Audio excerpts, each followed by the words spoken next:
Astaghfirullah. Bismillahirrahmanirrahim.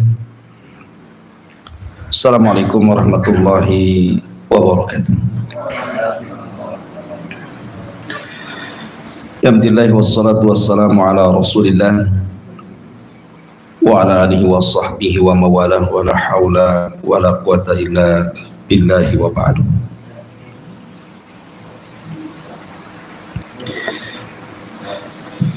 Baik, kita lanjutkan kajian kita, masih membahas tafsir daripada juz amma, dan kita masuk pada surah Al-Zalzalah. Ma'asyiral muslimin wal muslimat rahimani wa rahimakumullah. Zalzalah artinya gempa. Jadi surat ini bicara tentang gempa. Tentu gempa yang di sini bukan gempa yang ada yang sering diumumkan 5 skala Richter ataupun sampai 6 koma atau 7 koma. Ini enggak ada hitungannya gempa ini. Surah Al-Zalzalah ini secara tartib Al-Quran masuk pada tartib ke-99 dengan jumlah ayat 8, jumlah kalimat 36, jumlah huruf 156, dan termasuk surah Makkiyah, turun sebelum hijrah Nabi sallallahu alaihi wasallam. Adapun asbab nuzulnya sebagaimana diriwayatkan oleh Abdullah bin Umar radhiyallahu an, nazalat idza zulzilatil ardu zilzalaha. Ketika turun ayat idza zulzilatil ardu zilzalaha, wa Abu Bakrin As-Siddiq radhiyallahu anhu qa'idun fabaka Abu Bakrin faqala lahu Rasulullah sallallahu alaihi wasallam wa ma yubkika ya Aba Bakrin, qala abkani hadhihi as-surah. Jadi ketika turun ayat surah Zalzalah ini, Abu Bakar sedang duduk. Tiba-tiba dia mendengar surat ini dibaca Rasul, kemudian Abu Bakar menangis. Kemudian Rasul bertanya, wa ma yubkika ya Aba Bakrin, apa yang membuat anda menangis wahai Abu Bakar? Maka Abu Bakar mengatakan, abkani hadhihi surat, yang membuat aku menangis adalah surat ini. Kemudian Abu Bakar Siddiq menjelaskan yang dimaksud adalah kalimat terakhir dari surah Al-Zalzalah ini, faman ya'mal mithqala dzarratin khairan yarah wa man ya'mal mithqala dzarratin syarran yarah.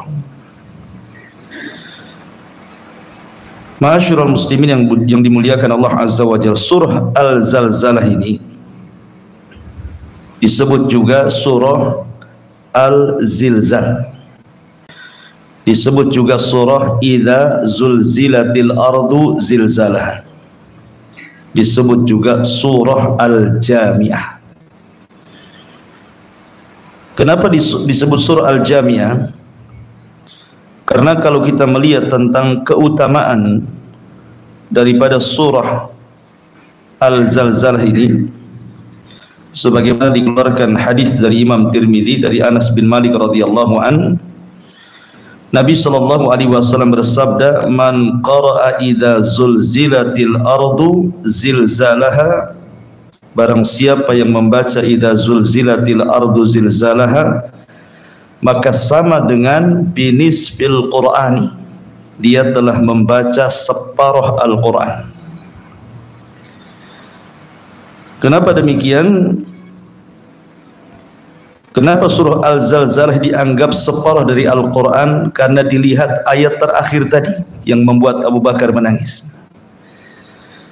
Karena isi Al-Quran itu separuhnya bicara tentang amal soleh, dan amal soleh itu berkenaan dengan masalah pembalasan kelak pada hari kiamat. Faman ya'mal mithqala dzarratin khairan yarah, barang siapa yang beramal sebiji dzarrah tetap dia mendapatkan kebaikan kalau dia berbuat baik. Wa man ya'mal mithqala dzarratin syarran yarah, sebaliknya kalau dia berbuat jahat maka dia akan menuai kejahatannya. Baik, ini dari segi asbab nuzulnya. Adapun tafsirnya kita masuk. Di sini Allah Subhanahu wa taala mengatakan, "Idza zulzilatil ardu zilzalaha." Apabila bumi ini yang kita pijak hari ini digempakan oleh Allah Subhanahu wa taala dengan sekali gempa. Kalimat zilzalaha di sini dalam bahasa Arab namanya idhafah, mudhaf ilaih.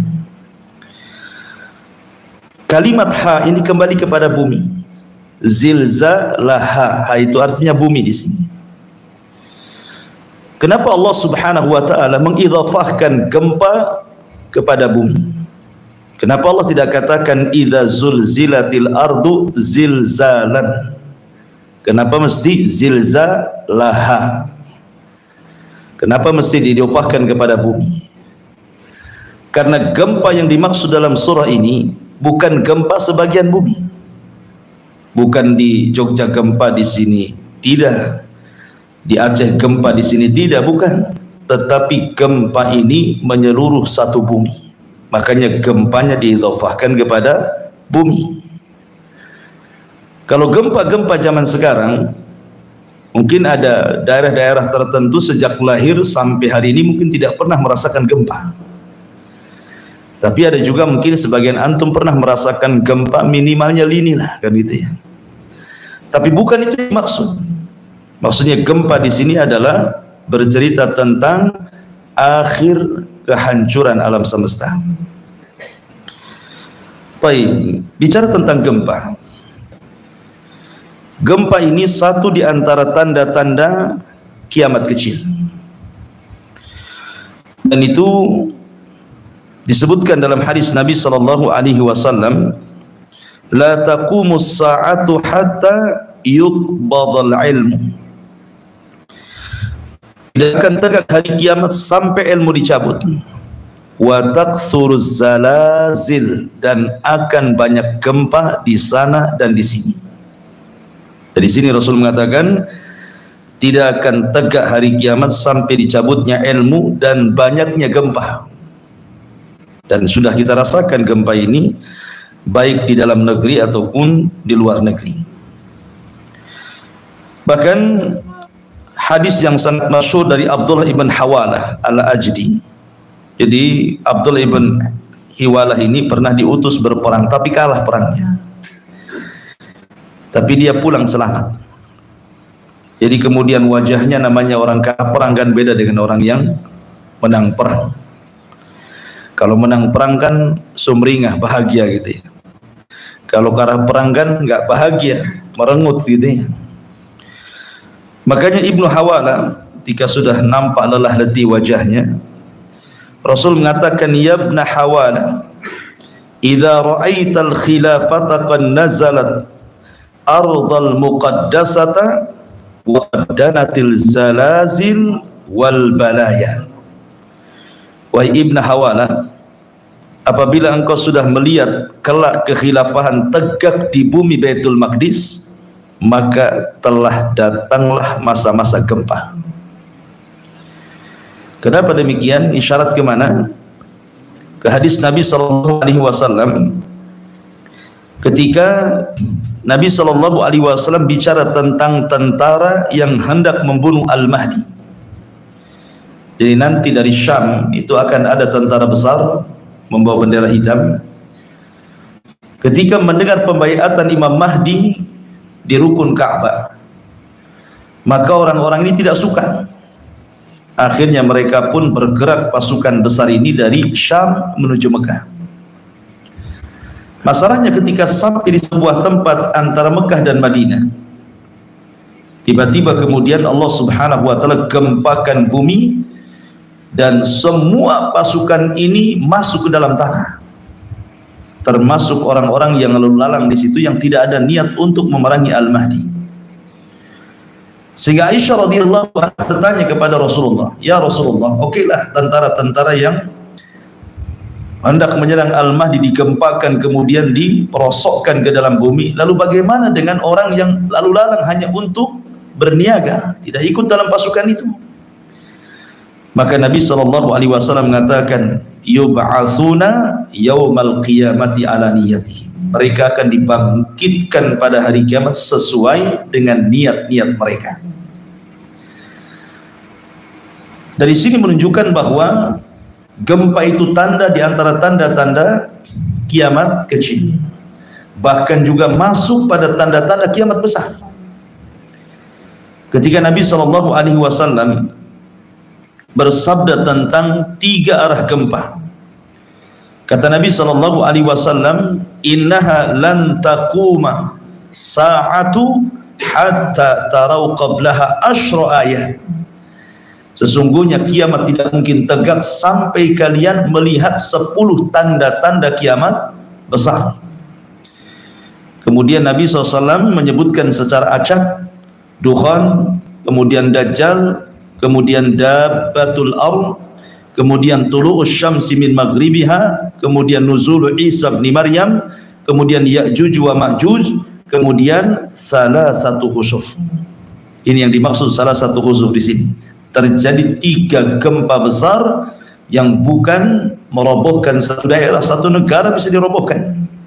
Pertama dari arah timur, kedua dari arah barat, dan yang terakhir di Jazirah Arab. Baru keluar api dari perut Adan menggiring manusia ke negeri Syam.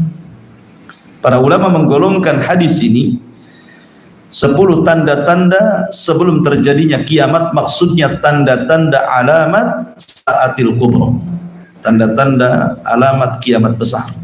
Jadi gempa ini masuk pada tanda-tanda alamat kiamat kecil dan juga masuk pada tanda-tanda kiamat besar. Ya. Ma'asyiral muslimin yang dimuliakan Allah Subhanahu wa taala. Dan gempa juga bukan menimpa umat sekarang saja. Sekarang sering kita mendengar pemberitaan sana gempa, sini gempa. Barusan saja di mana itu, NTT juga gempa gitu ya. Gempa ini juga berlaku kepada umat-umat sebelum Islam. Dan itu digambarkan dalam surah Al-Ankabut ayat 40. Allah mengatakan, "Fakullan akhadna bi dzambihi faminhum man arsalna alaihi hasiban wa minhum man akhadhu sayhatu wa minhum man khasafna bihil arda wa minhum man aghraqna wa ma kana Allahu liyadlimahum walakin kanu anfusahum yadlimun." Maka semua akan dibalas karena dosa-dosa mereka. Di antara mereka ada yang dihujani batu seperti kaum Lut gitu ya.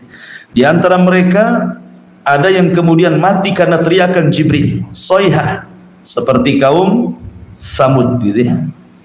Kemudian di antara mereka ada yang kami khasafna bihil ardh, gempakan bumi sehingga kemudian mereka terperosok ke dalam bumi seperti kisah Qarun gitu ya.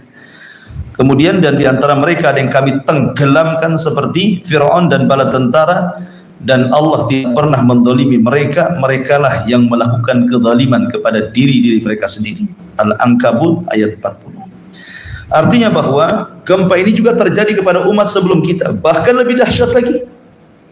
Karena di zaman dulu sebelum Islam, kalau Allah Subhanahu wa taala mengirim azab itu tidak akan disisakan satu jiwa pun kecuali dimusnahkan, kecuali diselamatkan orang-orang yang beriman saja.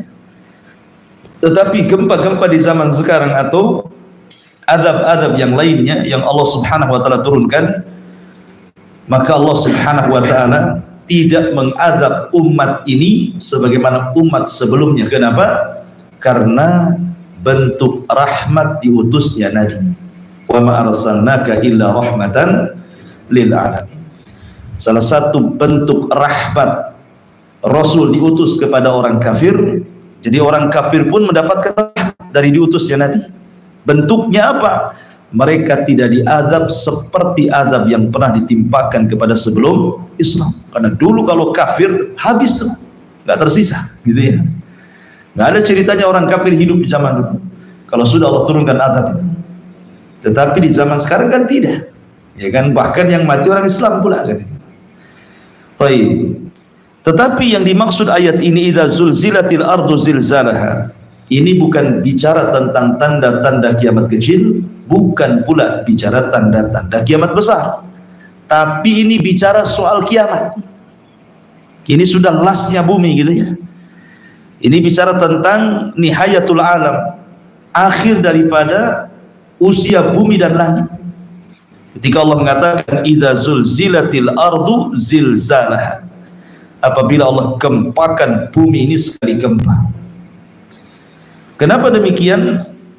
Karena ketika Allah Subhanahu wa taala, lalu apa alasannya kemudian Allah Subhanahu wa taala menggempakan satu bumi itu? Tidak lain dan bukan karena kemurkaan. Makanya sering saya katakan, kalau Allah sudah murka, idza zulzilatil ardu zilzalaha, pasti bumi akan digempakan semuanya. Apabila Allah murka, wa idzal biharu fujirat, seluruh air lautan jadi api. Apabila Allah Subhanahu wa taala gempa, semua digelapkan, tidak ada siang, tidak ada malam. Karena Allah mengatakan wa jumi'asy syamsu wal qamar, Allah gabungkan matahari dan bulan dan Allah gelapkan cahayanya. Dan apabila Allah murka, bintang-bintang dijatuh-jatuhkan. Wa idzan nujumun tashaqqat. Dan apabila Allah Subhanahu wa taala murka, semua dihancurkan dan semua dimatikan. Mau malaikatnya, mau jinnya, mau manusianya, semua. Dan apabila Allah murka, Jahannam pun akan didatangkan. Waji'a bi jahannama yauma idzin, hari itu Allah datangkan Jahannam ke hadapan manusia. Jadi terjadinya gempa alam semesta ini dikarenakan murkanya Allah. Makanya gempa ini tidak akan dirasakan bagi orang-orang yang beriman, tetapi hanya dirasakan orang-orang kafir saja. Karena bentuk kemarahan Allah pada hari kiamat. Karena sebelum dikiamatkan, Allah kirim angin yang sangat sepoi-sepoi dan sejuk, kemudian menyapa ketiak kaum muslimin dan mencabut arwah setiap orang yang beriman walaupun sebiji dzarah keimanannya. Sehingga ketika tidak tersisa orang-orang seperti ini, baru digempakan kepada orang-orang kafir. Itulah kiamat, nihayatul alam, akhir masa bumi dan langit. Ma'asyiral muslimin yang dimuliakan Allah Azza wa Jalla, ayat-ayat yang semakna dengan idza zulzilatil ardu ini banyak sekali. Seperti Allah Subhanahu wa taala mengatakan, inna zalzalatasy syaa'ati syai'un 'azim. Sesungguhnya gempa hari kiamat itu sesuatu yang sangat besar, menakutkan.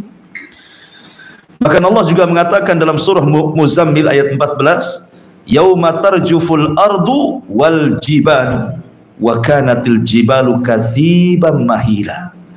Pada hari ketika bumi digempakan, maka gunung pun dihancurkan. Jadi efek gempa itu gunung dihancurkan. Sekarang Anda berjalan di bumi tidak merasakan gempa. Kenapa? Karena masih ada gunung yang menjadi pasak bumi. Tapi nanti pada hari kiamat ketika gunung-gunung dicabut, tidak ada pasak lagi. Apa yang terjadi? Disitulah terjadi gempa. Dan gunung itu subhanallah, ketika dicabut dari pasaknya, sampai-sampai Allah mengatakan marras sahab, seperti kapas yang terbang. Antum tahu sahab itu artinya awan. Lihat awan tuh, terbang ke sana kemari karena ringannya. Artinya gunung yang berat sebesar gitu loh, bisa terangkat ke langit, kemudian seperti kapas gitu ya. Kal ihnil manfush, seperti dalam surah Al-Qariyah itu, seperti kapas yang dihamburkan oleh angin gitu. Seperti itulah Allah Subhanahu wa taala memberikan gambaran gempa pada hari kiamat. Ma'asyiral muslimin yang dimuliakan Allah Azza wa Jalla, idza zulzilatil ardu zilzalaha. Kalimat zilzalaha, saya katakan dari awal bahwa ha ini idhafah kepada bumi. Artinya gempa ini menyeluruh, dan sekali lagi ini terjadi saat tiupan sangkakala Israfil ditiup. Jadi ketika Israfil meniupkan sangkakala pertama, disitulah terjadi gempa yang luar biasa. Dan masa kehancuran itu berdasarkan hadis Abu Hurairah radhiyallahu an, tidak menyebutkan berapa hari, berapa bulan, berapa tahun, tetapi hanya menyebutkan di angka 40 saja. Kata Rasul kepada Abu Hurairah, kehancuran itu terjadi selama 40. Rasul tidak menyebutkan 40 hari atau 40 bulan atau 40 tahun, karena yang meriwayatkan hadis ini Abu Hurairah ketika ditanya, ya Abu Hurairah, apakah 40 hari? Kata Abu Hurairah, fa'abaitu, aku enggan menjawabnya. 40 bulan aku pun enggan menjawabnya, 40 tahun aku pun enggan menjawabnya. Artinya bisa berlaku 40 hari, bisa berlaku 40 bulan, bisa juga berlaku 40 tahun. Ini kejadian hancurnya alam semesta ini. Di sini Allah mengatakan, idza zulzilatil ardu zilzalaha wa akhrajatil ardu athqalaha. Dan Allah keluarkan beban-beban isi bumi yang sangat berat. Ada dua penafsiran para ulama. Kapan terjadi Allah keluarkan beban-beban berat atau yang tersimpan di perut bumi itu? Ada yang mengatakan maksudnya pada hari itu Allah keluarkan semua pembenaran bumi, bukan hanya bicara tentang migas gitu ya, minyak dan yang semacamnya, tetapi juga emasnya, peraknya, jamrudnya, semua dikeluarkan. Dan orang-orang kafir menyaksikannya. Tapi buat apa emas di depan mata kalau kiamat sudah datang, kan gitu ya. Jadi walaupun di depan mereka ada emas, ada perak, ada jamrud, ada macam-macam perhiasan, tidak tertarik. Bahkan Allah mengatakan, yauma yafirrul mar'u min akhi wa ummihi wa abi wa sahibatihi wa banihi likulli imri'in minhum yauma idzin sya'nun yughni. Gak ada yang tertarik. Kenapa? Orang sibuk lari dari saudaranya, lari dari ibu bapaknya, lari dari istri dan anaknya. Setiap orang itu sibuk masing-masing mengurus dirinya. Jadi nggak ada ketertarikan soal dunia lagi. Ada juga yang mengatakan wa akhrajatil ardu athqalah ini pada tiupan sangkakala kedua, yang disebut dengan yaumul ba'tsi wan nusyur, hari kebangkitan manusia. Disitulah Allah keluarkan beban-beban berat. Maksudnya berat di sini artinya jasad-jasad manusia yang terkubur sejak zaman Adam sampai yang terakhir mati. Akhrajatil ardu, bumi mengeluarkannya. Semua dikeluarkan, dihidupkan kembali. Anda bisa bayangkan jasad sebanyak itu. Kemudian Allah katakan wa idzan nufusu zuwijat, apabila jiwa-jiwa disatukan kembali dengan rohnya. Itulah makna idza wa akhrajatil ardu athqalaha.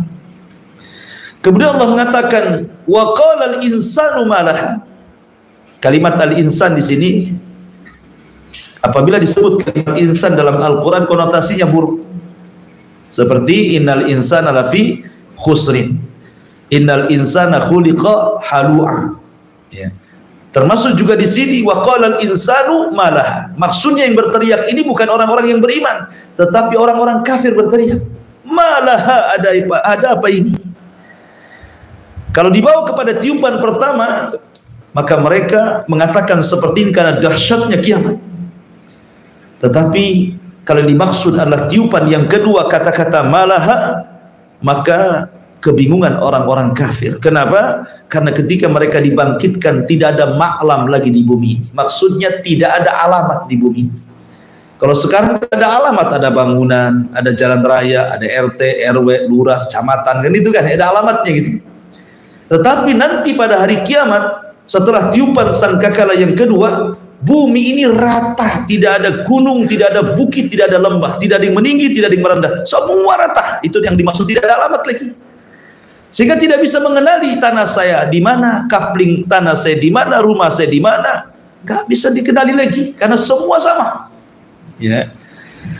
Dan ini di hari yang sangat mengerikan, ikhwatu fiddin yang dimuliakan Allah Subhanahu wa taala, wa akhrajatil ardu athqalaha wa qala al insanu ma laha. Dalam surah Yasin, kata-kata al insan adalah ya wailana man ba'atsana min marqadina hadza. Dalam surah Yasin mentafsirkan kalimat malaha. Ya. Apa arti malaha di sini? Maksudnya orang kafir mengatakan ya wailana man ba'atsana min marqadina. Duhai celaka, siapa yang membangkitkan kami setelah tidur-tidur kami? Kenapa? Karena saat terjadi kiamat terputuslah azab kubur. Jadi dari tiupan pertama ke kedua itu sudah tidak ada azab kubur lagi.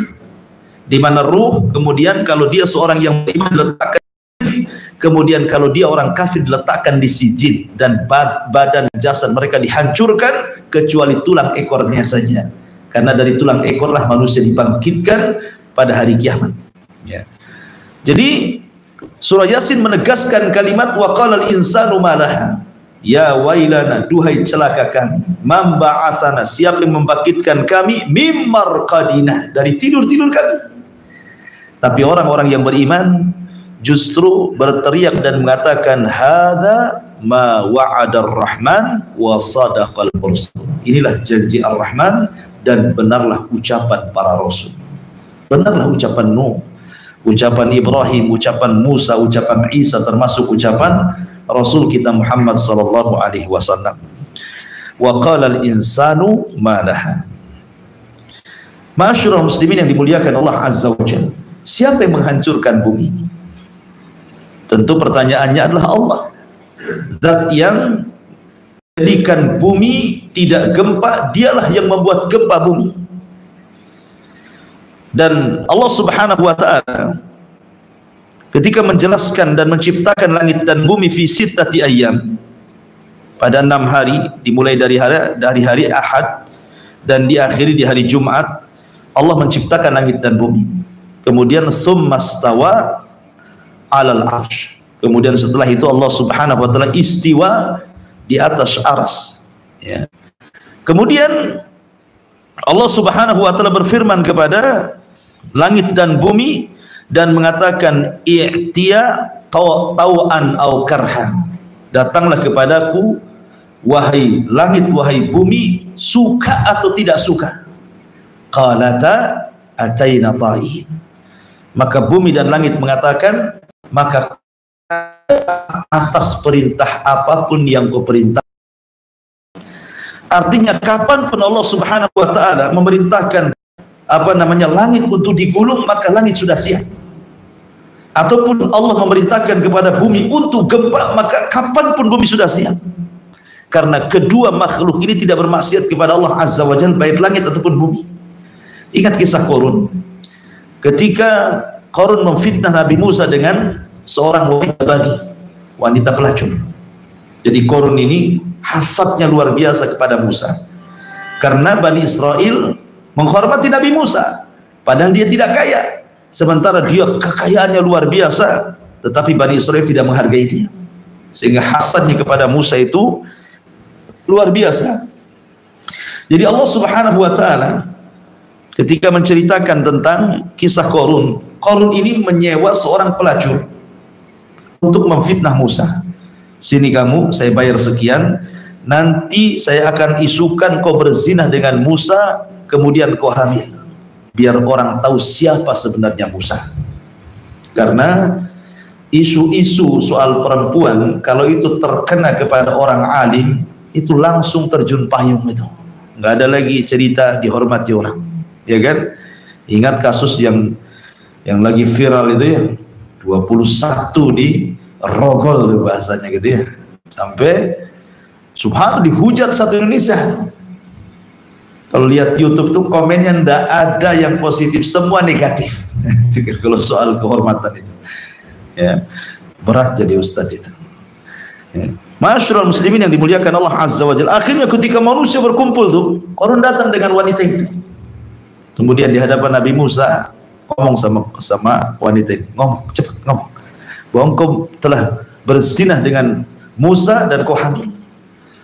Wanita ini ketika di hadapan manusia, di hadapannya Musa, di hadapannya Qarun, di depannya orang ramai, jadi wajah dia sekali-kali melihat Nabi Allah Musa, sekali-kali melihat Qarun, sehingga dia tidak tega melihat Nabi Musa, apalagi wajah Musa ini memiliki karisma.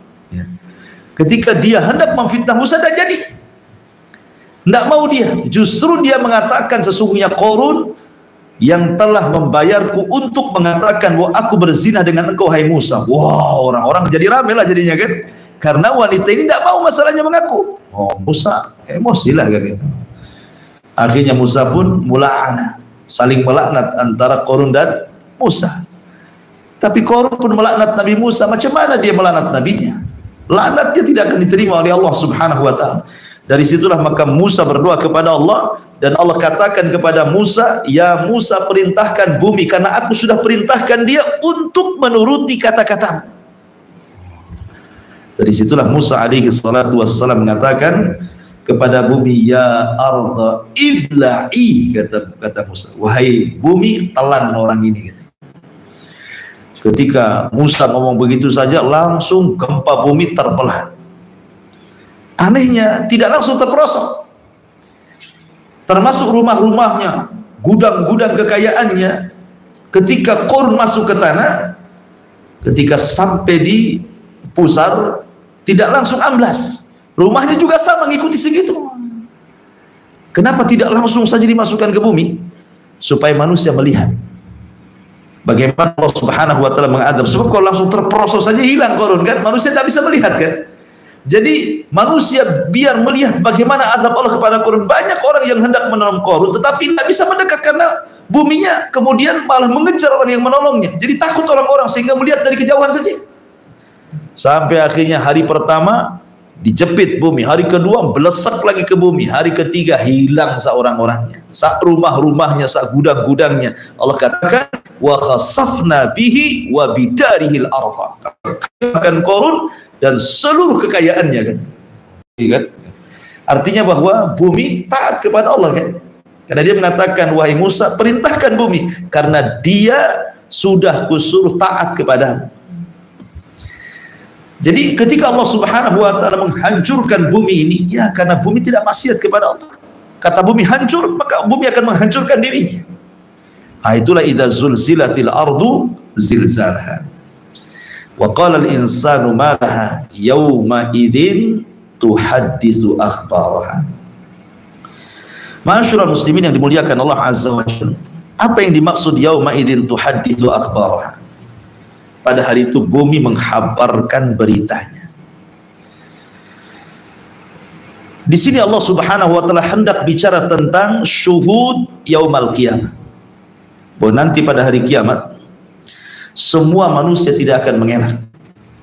Di bumi ikhwan, kalau orang berbuat jahat kemudian dilaporkan ke pengadilan, bisa saja dia mengelak. Dia bayar pengacara supaya bersilat lidah pengacaranya, akhirnya yang salah jadi benar. Minimalnya hukuman yang berat jadi ringan, yang lama jadi sebentar kan itu ya. Ya, di dunia Anda bisa bayar lawyer, bisa bayar pengacara yang mahal, yang kondang, yang ahli bicara gitu ya. Tapi di akhirat tidak, karena saksinya bukan manusia. Saksinya macam-macam, bukan hanya manusia saja. Tentu yang pertama kali saksi yang paling besar bukan hanya bumi, tetapi Allah. Allah akan jadi saksi bagi kita. Dan kalau Allah Subhanahu wa ta'ala sudah jadi saksi bagi kita, sebenarnya tidak berhajat lagi kepada saksi yang lain kan. Kalau sudah Allah yang menjadi saksi lah, apalagi berhajat dari makhluknya.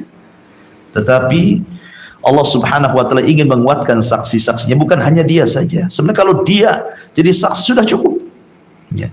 Tetapi para nabi akan menjadi saksi, termasuk Nabi kita Muhammad sallallahu alaihi wasallam akan menjadi saksi. Fa kaifa idza ji'na min kulli ummatin bisyahid wa ji'na bika ala haula'i syahida. Ketika Rasul memanggil Abdullah bin Mas'ud radhiyallahu anhu, katakan Abdullah bin Mas'ud ini kan salah satu katib wahyu, penulis wahyu Nabi.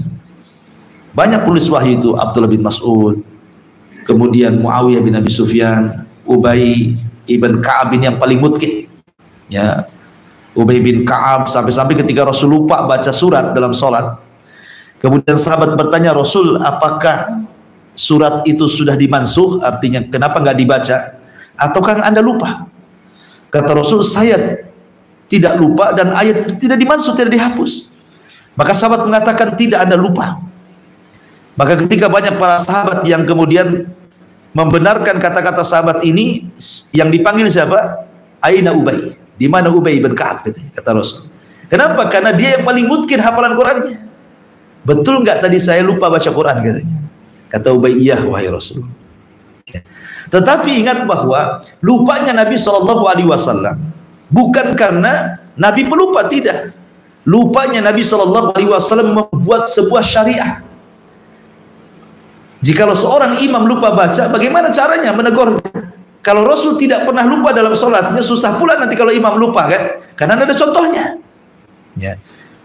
Karena Nabi SAW itu tidak pernah lupa. Makanya Allah mengatakan sanukriuka fala tansa.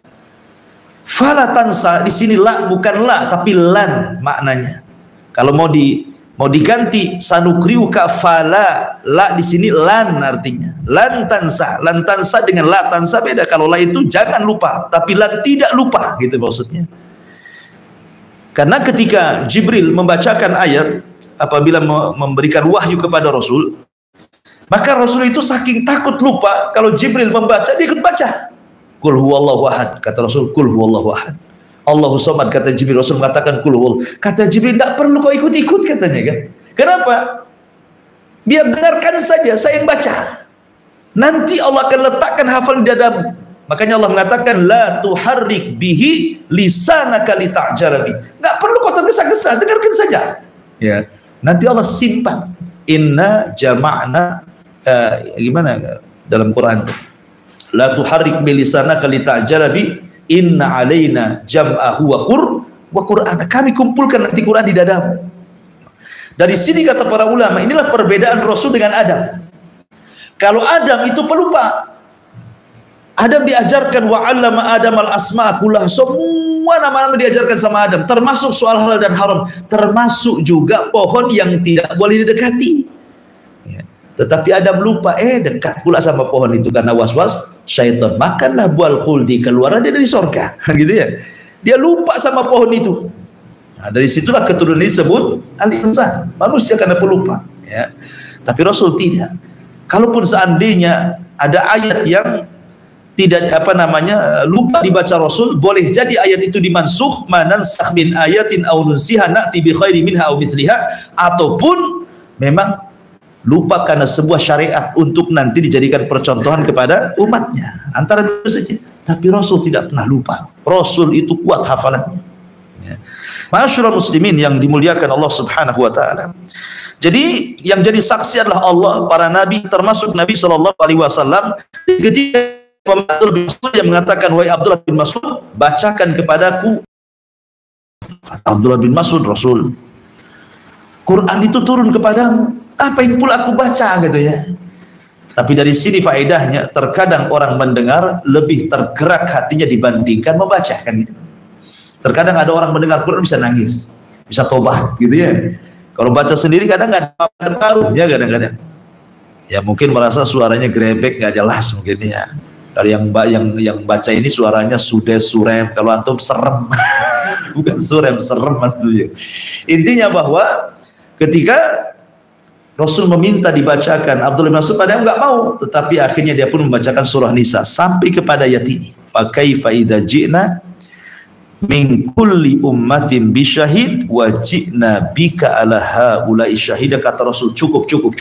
Kata Abdullah bin Mas'ud, aku melihat air mata keluar dari kedua mata Rasul membasahi janggutnya. Fa kaifa idza ji'na, bagaimana kalau seandainya kami datangkan pada tiap-tiap umat ini saksi dari kalangan para nabi, dan engkau wahai Muhammad jadi saksi mereka. Jadi begini, nabi dijadikan saksi bagi umatnya, tetapi Rasul dijadikan saksi bagi nabinya.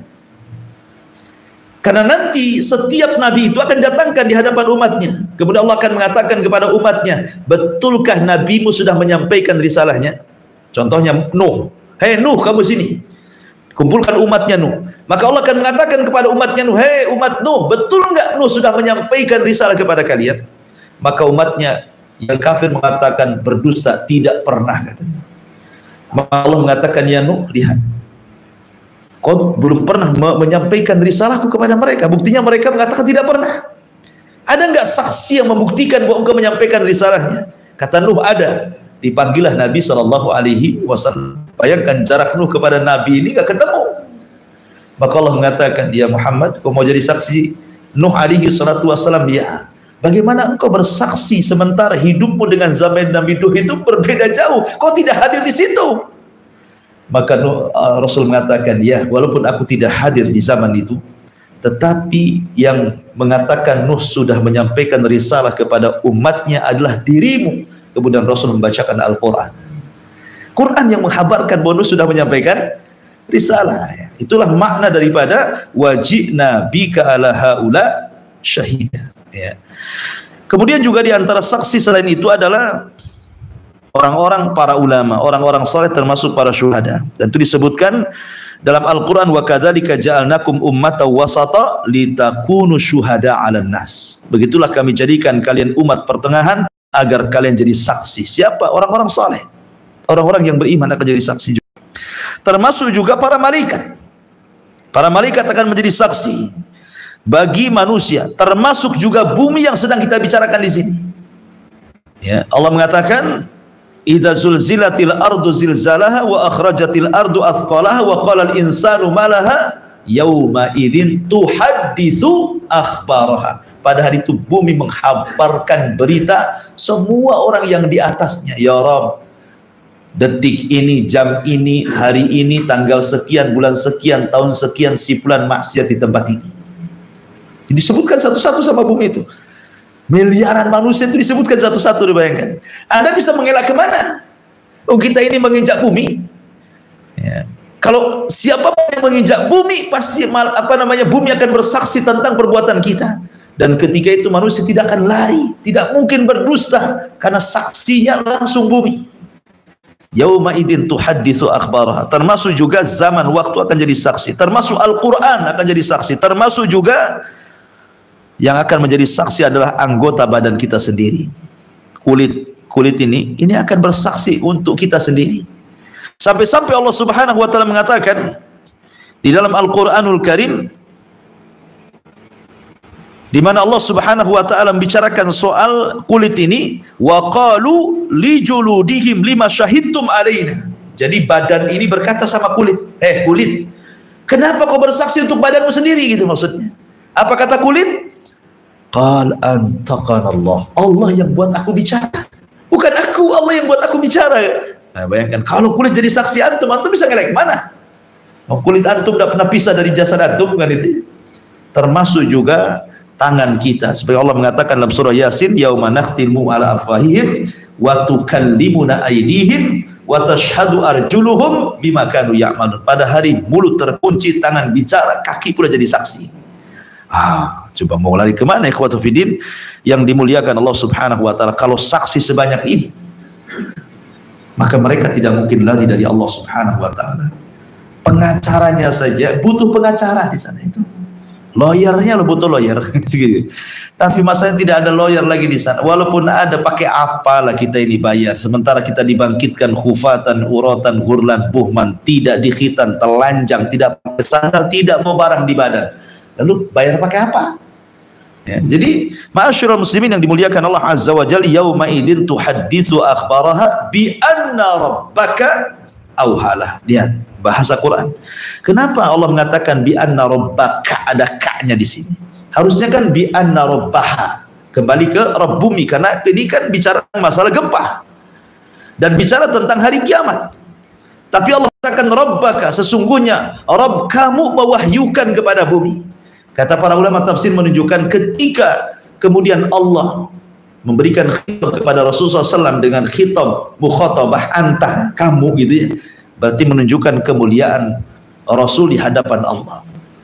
Allah tidak menasabkan kepada dirinya, tapi Allah katakan fa inna rabbaka, sungguhnya Rabbmu wahai Muhammad, Rabbmu wahai Muhammad sudah mewahyukan kepada bumi untuk bicara. Ya.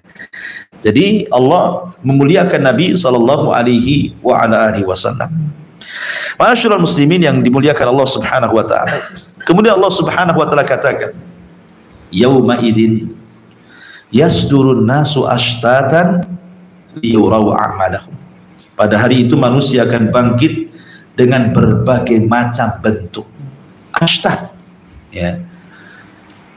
Karena Rasul yang mengatakan siapa yang ketika mati bunuh diri karena minum racun, maka akan dibangkitkan seperti itu. Siapa yang bunuh diri, gantung diri, maka akan dibangkitkan seperti itu. Siapa yang bunuh diri dengan anggaplah terjun dari jembatan Barelang, maka ya akan dibangkitkan seperti itu. Jadi manusia itu dibangkitkan sesuai dengan matinya. Oke, berdoalah supaya kita mati husnul khatimah. Kalau kita meninggal dalam posisi sholat, dibangkitkan seperti itu lagi sholat. Kan enak tuh, nampak gitu kan. Dibangkitkan lagi sedekah, dibangkitkan lagi puasa, dibangkitkan lagi sholat. Oh, itu kan asar amal namanya ya. Pengaruh amal kita sampai ke akhirat gitu. Tapi kok dibangkitkan lagi maksiat, naudzubillah. Ya. Ma'asyiral muslimin, kemudian Allah mengatakan, "Faman ya'mal mithqala dzarratin khairan yarah." Amalan di dunia kan tidak tahu apakah antum ketika sholat antum tahu sholat antum diterima, kan tidak tahu. Ketika antum puasa, tahu antum puasa antum diterima? Nggak tahu. Walaupun antum sedekah segede bukit emas semuanya disedekahkan ke Jabal Uhud, antum tidak tahu diterima atau tidaknya. Ya diterima saya emasnya, tapi amalan apa diterima Allah apa enggak kan itu? Tidak ada yang tahu. Makanya ulama salaf itu sampai mengatakan, kalaulah satu sujudku saja diterima dan aku tahu itu sudah cukup. Kenapa? Karena Allah mengatakan, innama yataqabbalullahu minal muttaqin. Sungguhnya Allah hanya menerima amal dari hamba yang bertakwa. Jadi ketika aku tahu bahwa satu sujud diterima, berarti Allah menganggap aku sebagai orang yang takwa. Tapi masalahnya kita tidak tahu amalan mana yang diterima. Kiamat, wa man ya'mal dzarratin khairan yarah. Artinya amal itu akan ditampakkan. Mana yang ditolak, mana yang diterima. Dan disitulah bentuk balasan khairan yarah. Kalau dia berbuat baik di dunia, dia tuai kebaikan di akhirat. Ya. Kalau dia berbuat jahat di bumi, maka akan menuai kejahatan. Wa man mithqala dzarratin syarran yarah. Di sini bicara tentang masalah timbangan amal. Karena amalan itu dianggap baik kalau sudah ditimbang. Ya kan? Makanya kenapa kemudian posisi timbangan amal itu sesuatu yang menakutkan pada hari kiamat? Karena timbangan itu terjadi setelah hisab. Ya. Jadi hisab dulu, di antara hisab ini diterbangkan catatan, ada yang mengambil tangan kanan, tangan kiri di belakang ini, kemudian juga ditampakkan amalannya di bumi seperti hadis 3 orang yang pertama kali disentuh api neraka, dipanggil orang yang ahli Quran, ditampakkan pahalanya. Dulu kau di bumi seperti ini, ditampakkan kayak layar tancap tuh ketika dia ngaji di mana, diundang di mana, ditampakkan semuanya, disebut ardul amal namanya, tampakkan amalannya. Kemudian dia pun manggut-manggut, oh iya memang itu pekerjaan. Kemudian Allah mengatakan, untuk apa kau lakukan itu? Untukmu ya Rabb, kadzabta, dusta kamu. Langsung dustakan sama Allah. Engkau membaca Quran supaya orang menganggap kau ini qori. Masukkan dia ke neraka, kata Allah. Nah, jadi ada penyebaran catatan, kemudian ada yang mengambil tangan kanan, tangan kiri, dan di balik punggung ada juga ditampakkan amalannya. Amalan yang pernah dilakukan di bumi. Ya, termasuk juga macam-macam soal amalan. Tetapi setelah hisab, itulah yang dibicarakan ayat ini. Wa man ya'mal mithqala dzarratin khairan yarah wa man ya'mal mithqala dzarratin syarran yarah. Karena kita tahu dari mana kalau kemudian amalan kita diterima kalau belum ditimbang. Makanya ketika di hari penimbangan amal itu semua manusia cemas-cemas harap. Apakah berat timbangannya? Faman thaqulat mawazinu, apakah faman khaffat mawazinu? Itu khawatir, saking khawatirnya. Seorang sahabat Anas bin Malik radhiyallahu anhu berkata kepada Nabi SAW, ya Rasulullah, talabtu minka syafa'ah, aku minta kepadamu syafaat pada hari kiamat. Karena Anas ini sudah membantu Rasul 10 tahun sampai wafatnya Rasul. Kata Rasulullah, insyaallah ya Anas, saya akan memberikan syafaatku kepadamu pada hari kiamat. Kemudian kata Anas bin Malik radhiyallahu anhu, aina ajiduka yaumal qiyamah ya Rasulullah. Kira-kira kalau hari kiamat terjadi, pengumpulan manusia di padang mahsyar terjadi, kemana aku cari dirimu wahai Rasul? Sebanyak itu kemana aku cari dirimu? Dan itu untuk mengambil syafaatmu. Kata Nabi SAW, temui aku di telaga. Kata Anas bin Malik radhiyallahu, kalau aku tidak dapati dirimu di telaga, aku temui di mana lagi? Kata Rasul, temui aku di titian siratal mustaqim. Kalau aku tidak menemui dirimu di mana lagi wahai Rasul? Kata Rasul, indal mawazin. Indal mawazin. Cari aku di tempat penimbangan amal. Karena itu hari di mana manusia tidak ada satupun yang bicara. Makanya Nabi SAW ketika mengatakan kepada Aisyah Ummul Mukminin, ya Rasulullah, hal tadhkuru bi ahlika yaumal qiyamah. Rasul, ingat nggak kira-kira pada hari kiamat sama aku istrimu ini? Ya. Kata Nabi SAW, amma fi thalathati mawatin fala yadhkuru ahadun ahada. Adapun di 3 tempat manusia tidak akan ingat kecuali dirinya. Salah satunya Rasul mengatakan indal mawazin, ketika di tempat penimbangan amal. Orang tidak akan ingat siapapun. Nggak ingat pernah punya istri, punya anak, punya orang tua, nggak akan ingat. Yang ingat itu cemas-cemas, apakah timbangannya berat ataukah timbangannya ringan, itu saja yang mereka cemaskan pada hari itu. Makanya Allah mengatakan di sini, wa man ya'mal mithqala dzarrah. Antum tahu dzarrah? Dzarrah itu kalau antum buka jendela, kemudian ada cahaya matahari, di situ ada debu yang ngepul di cahaya, itu disebut dzarrah namanya. Paham arti dzarrah? Antum buka jendela, matahari masuk, kemudian ada debu-debu yang nampak di cahaya itu, itulah dzarrah artinya. Ya, barang siapa yang beramal sebiji dzarrah saja itu, Allah Subhanahu wa taala pasti akan membalasnya. Jika dia baik, Allah balas kebaikan. Jika dia buruk, Allah balas keburukan.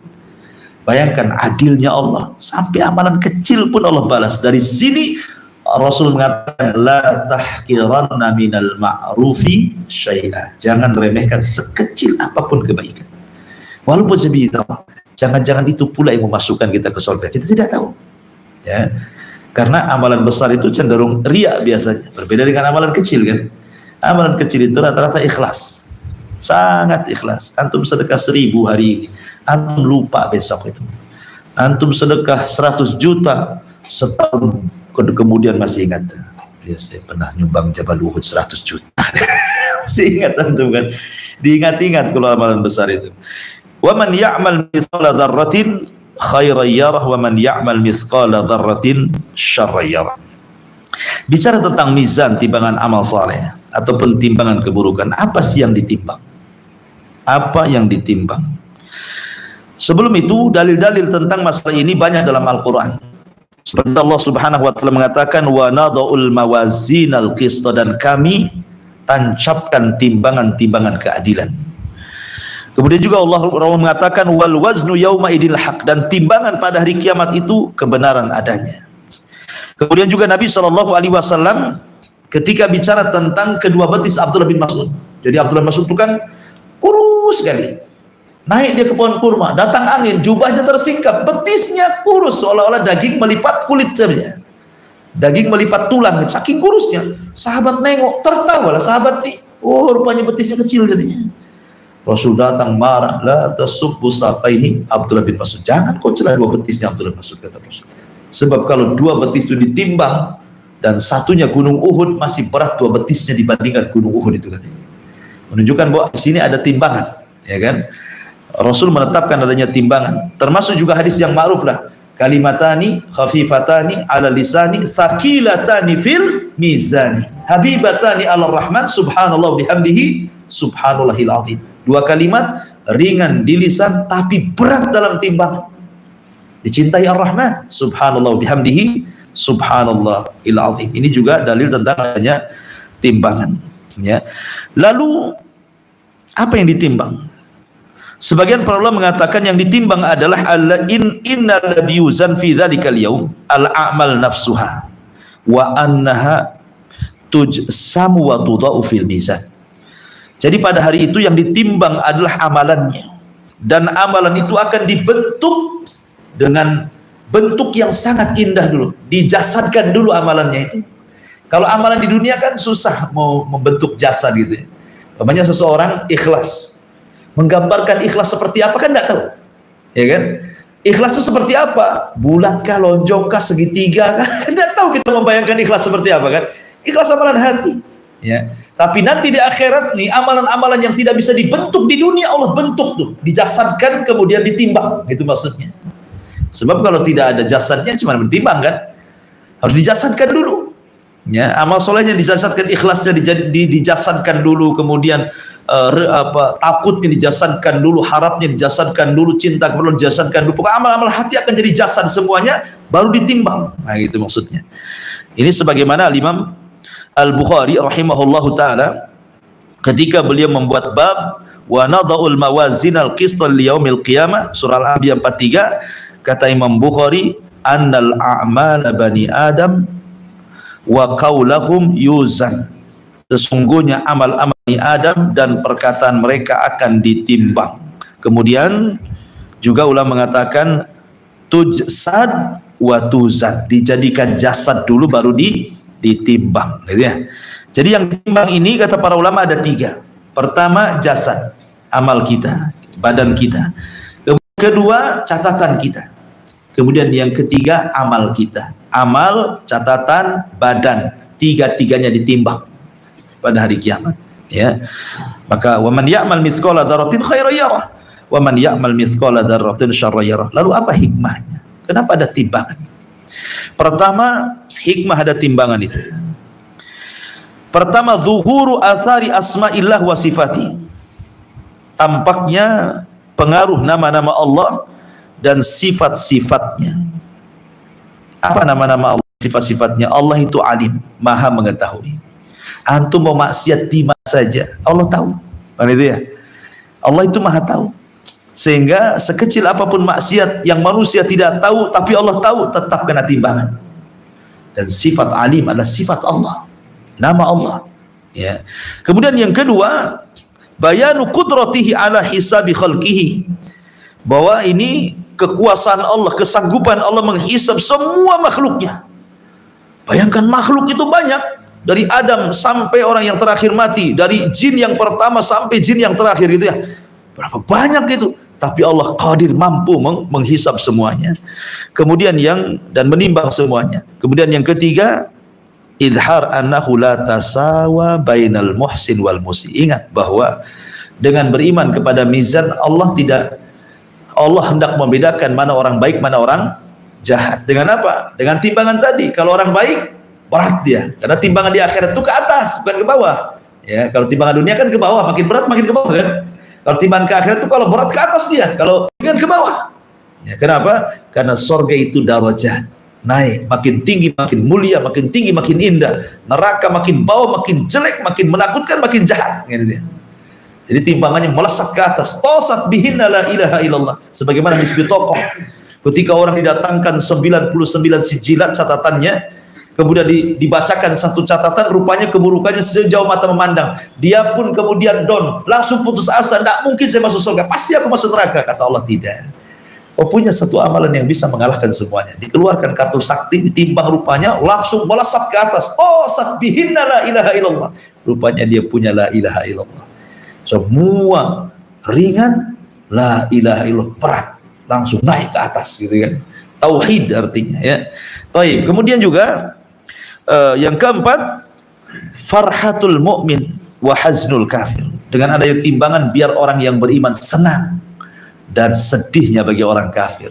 Di dunia orang kafir mentertawakan kita, tapi di akhirat kita yang mentertawakan orang kafir. Kemudian yang nomor 5, iqamatil mawazin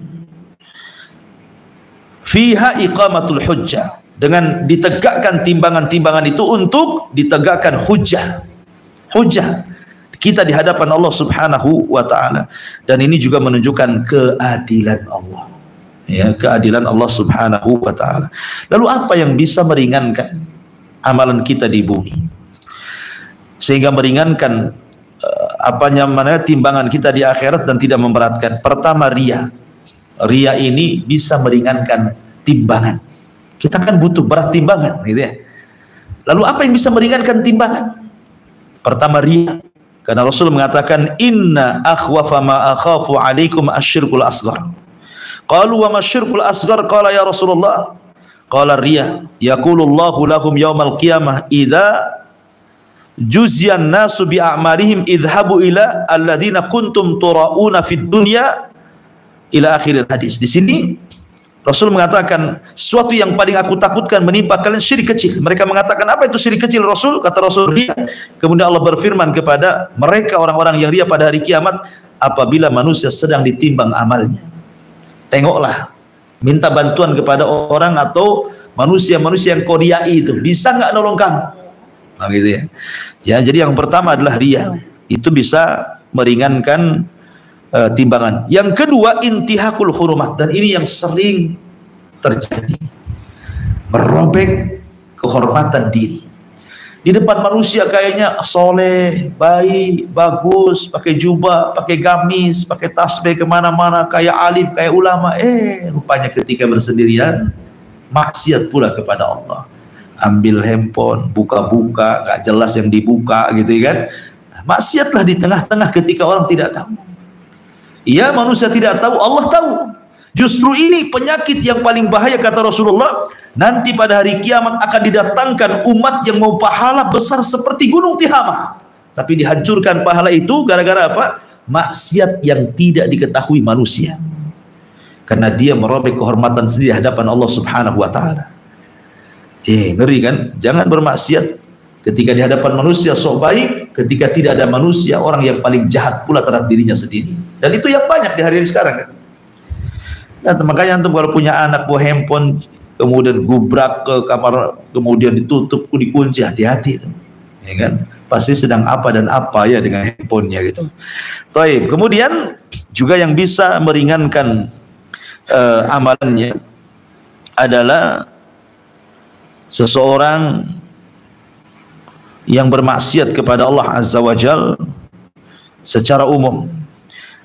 Kemudian adapun secara khusus disebutkan dalam hadis Aisyah radhiyallahu anha tentang orang-orang yang muflis pada hari kiamat. Atau orang muflis, orang yang bangkrut. Maksudnya begini, di sisi lain dia membawa pahala sholat, pahala zakat, pahala macam-macam, dia bawa pahala berat, seolah-olah memberatkan timbangan.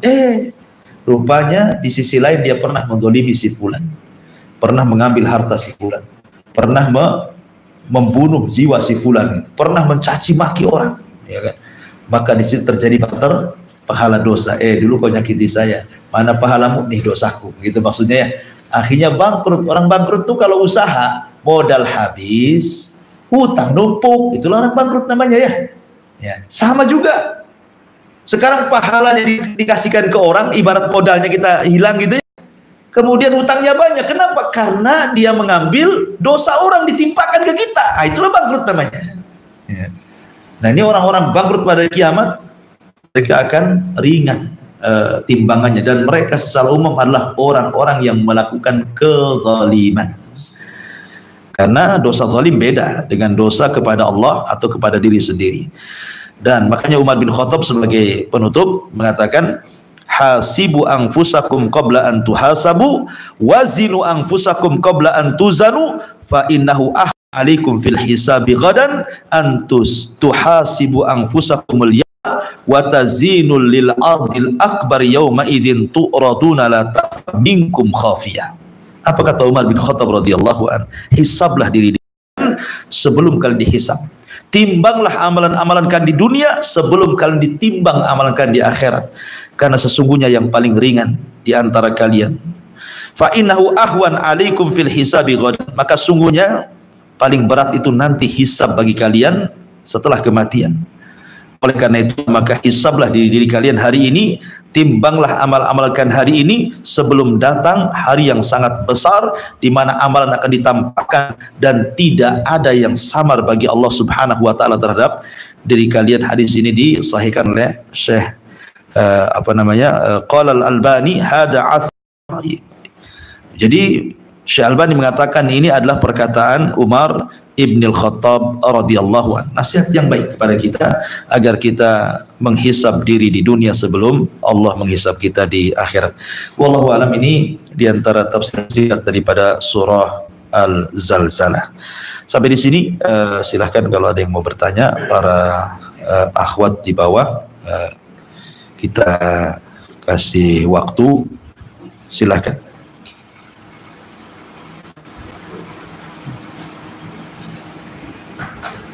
Baik. Ini di YouTube pun banyak komentar, mungkin yang menonton YouTube ya, nggak, silakan ketik saja di kolom komentar ya. Saya kasih kesempatan untuk bertanya, silahkan. Taib, khusus yang ikut pengajian di sini dari Ummu Hamam. Assalamualaikum Ustadz, apakah kalau dosa kita yang sudah diampuni oleh Allah, nanti di akhirat akan tetap dosa-dosa itu akan diperlihatkan lagi kepada Quran? Atas jawabannya. Taib. Iya. Begini ya, semua akan dicatat.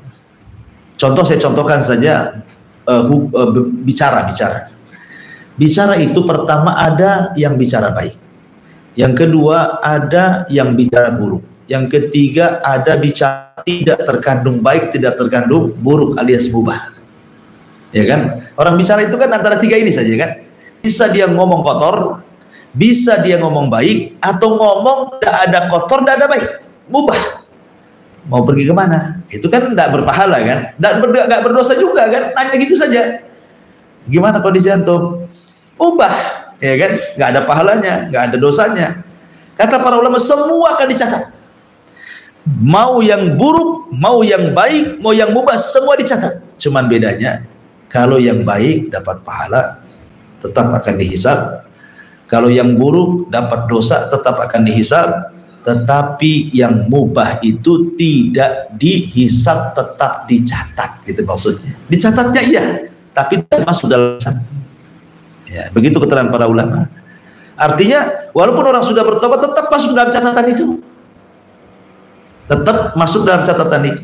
Dan akan tertulis ketika kita membaca, kita akan terbaca lagi dengan itu, dengan dosa itu. Tapi ampunan itu juga terbaca lagi. Jadi nanti ketika kita membaca dosanya, kemudian wajah kita menghitam, setelah kita membaca ampunannya memutih lagi, dan itu akan dihalangi antara kita dengan manusia pada hari kiamat. Jadi manusia tidak tahu aib kita. Kalau orang-orang yang bertobat, gimana? Di dunia saja Allah tutup aib kita, khususnya bagi orang yang bertobat, maka di akhirat pun sama. Makanya ada hadis yang mengatakan apa? Man satara musliman fid dunya satarahullahu yaumal qiyamah. Siapa yang menutup aibnya di orang lain di dunia, maka Allah akan tutup aibnya di akhirat, gitu deh. Mudah-mudahan bisa dipahami.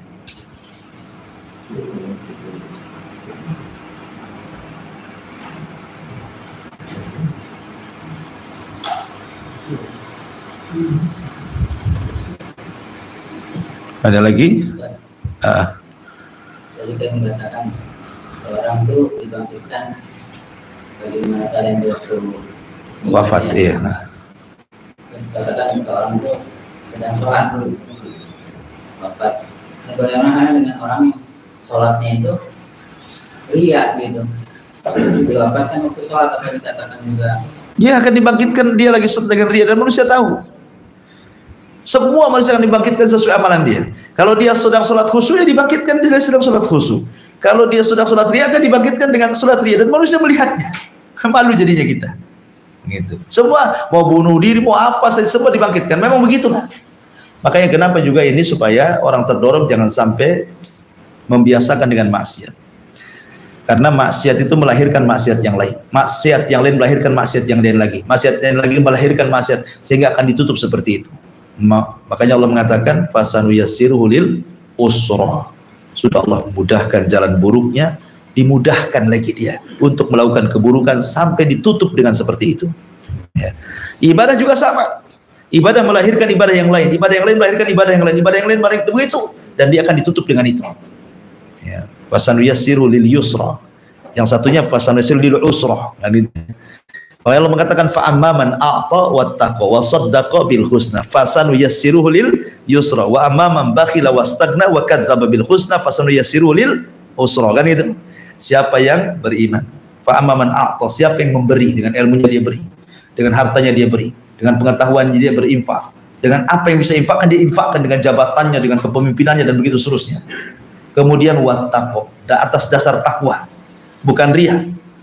Wa saddaqa bil husna, kemudian dia membenarkan surga dan balasan pada hari kiamat.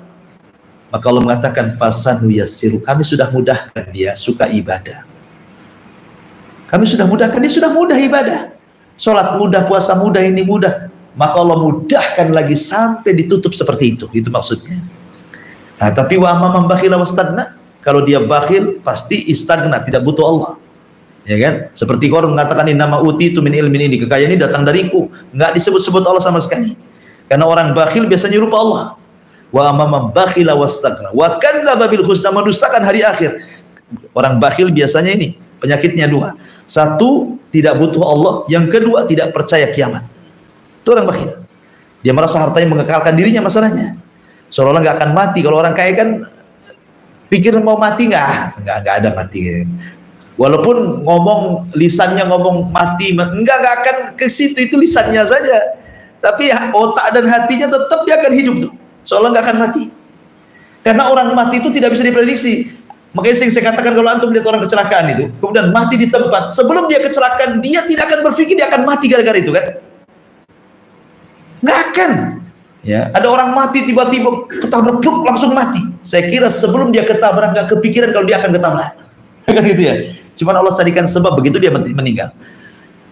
Makanya kemudian Allah mengatakan wa amman bakhila wastaghna wa kadzabil husna fasalu yassiru. Sudah mudah dia maksiat itu, Allah mudahkan lagi biar ditutup dengan seperti itu, gitu maksudnya. Makanya Allah mengatakan fa idza faragta fansab. Kalau kita sudah berhenti selesai mengamalkan ibadah, cepat cari ibadah yang lain.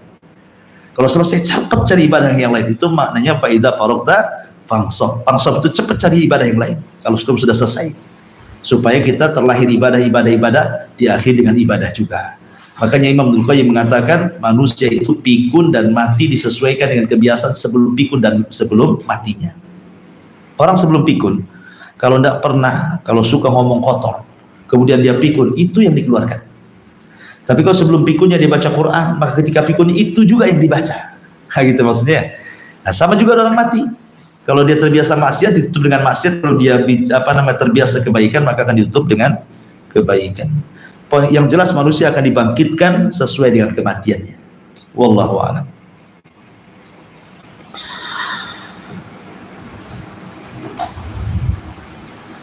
Taib, saya kira cukup dari setengah 10 ya. Di luar masih hujan, Mau ditambah lagi ngantuk. Jadi kita cukupkan saja ya. Subhanallah bihamdika asyhadu an la ilaha illa anta astaghfiruka wa atubu ilaik. Allah ta'ala. Assalamualaikum warahmatullahi wabarakatuh.